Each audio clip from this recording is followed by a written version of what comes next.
அனைவருக்கும் வணக்கம். Welcome to Tamil podcast. 4500க்கும் மேற்பட்ட மருந்து கடைகளை 600 சிட்டிஸ்ல வைத்திருக்கக்கூடிய மெட்பிளஸ் நிறுவனத்துடைய founder and CEO doctor Madhukar அவர்களையும் அவருடைய நேஷனல் ஹெட் திரு யோகேஷ் அவர்களையும் சந்திக்கிறோம். இன்வென்டருடைய பேட்டன்ட் முடிஞ்சிருச்சு, லைசன்சிங் முடிஞ்சிருச்சுன்னா இட்ஸ் ஓப்பன்.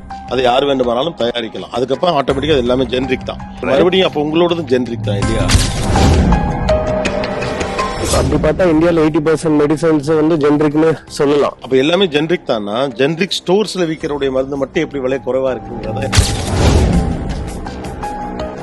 கவுண்டர் சேல்ஸ்ல ஏதோ கடைக்காரர் கொடுக்கக்கூடிய ஒரு மாத்திரையை வாங்கி போடக்கூடாதுங்கிற புரிதலே பல ஆண்டுகளுக்கு பிறகுதான் வந்துச்சு. இப்போ நானே வந்து பாத்தீங்கன்னா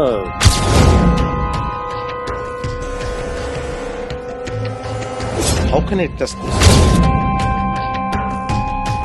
எழுதி கொடுக்குறாரு. அப்புறம் பார்த்தோம்னா அவங்க மெடிக்கல்ல வந்து இதுக்கு பதிலாக இது வாங்கிக்கோங்க அப்படின்னு சொல்றாங்க. இப்போ உண்மையிலேயே நான் வந்து என் டாக்டர்கிட்ட ஒரு ஃபோனாவது பண்ணி இது மாத்திக்கு வாங்கிக்கலாம்னு கேட்கறது ஐடியலா இல்ல ஸ்டோர்ல இருக்க ஒரு சொல்றது நான் எப்படி கேட்க? அந்த ரேஞ்சில இருந்து 50 rupees MRP ரேஞ்ச் வரைக்கும் பிராண்ட்ஸே அவைலபிள் இருக்கு மார்க்கெட்ல. அதனாலதான் எப்பவுமே மாலிகுல் பெருசா எழுதுவாங்க, பிராண்ட் சின்னதா எழுதுவாங்க. அப்ப நீங்க என்ன சொல்ல வரீங்கன்னா அந்த மாலிகுல் எல்லாத்துலயும் ஒண்ணுதான், அதோட பேஸ் பொருள் ஒண்ணுதான், பெயர்கள் தான் வேறு வேறு அப்படின்னா ஏன் இவ்வளவு விலை வித்தியாசம் இருக்கு? Margins. That's why I'm asking this, where the trust is the biggest issue, is not just the money. But at the same time, I just want to know what are the suggestions that our advisors you want to give it to people when buying medicines. You can also come to someone like MedPlus and say, do you have an equivalent product?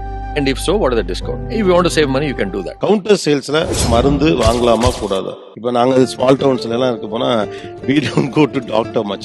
ஏன்னா ரொம்ப கீழே இருப்போம், அவர் ஒரு சின்ன charge பண்ணுவாரு. சாதாரண தலைவலி தானே, ஓகே அங்க போலான்னா அங்க ஒரு அண்ணன் இருப்பாரு, அவர் கொடுப்பாரு. அதுதான் வேகமாவும் சரியாகும். Anything which is infection, anything where it is more not OTC, you should go and get a prescription. It is always better to go with what doctor has written. But ஆனா இந்த மருந்துக்கு அந்த மருந்து வாங்கணும்னு நம்ம அக்செப்ட் பண்ணக்கூடாதுன்றத நம்மளோட point. மிகவும் பரிந்துரைக்கப்பட்ட ஒரு பெரிய மாத்திரையோ மருந்தோ கூட தடை செய்யப்படுகிறது அறிவியலின் கண்டுபிடிப்பின் அடிப்படையில். அந்த அளவுக்கு அது சென்சிட்டிவ்.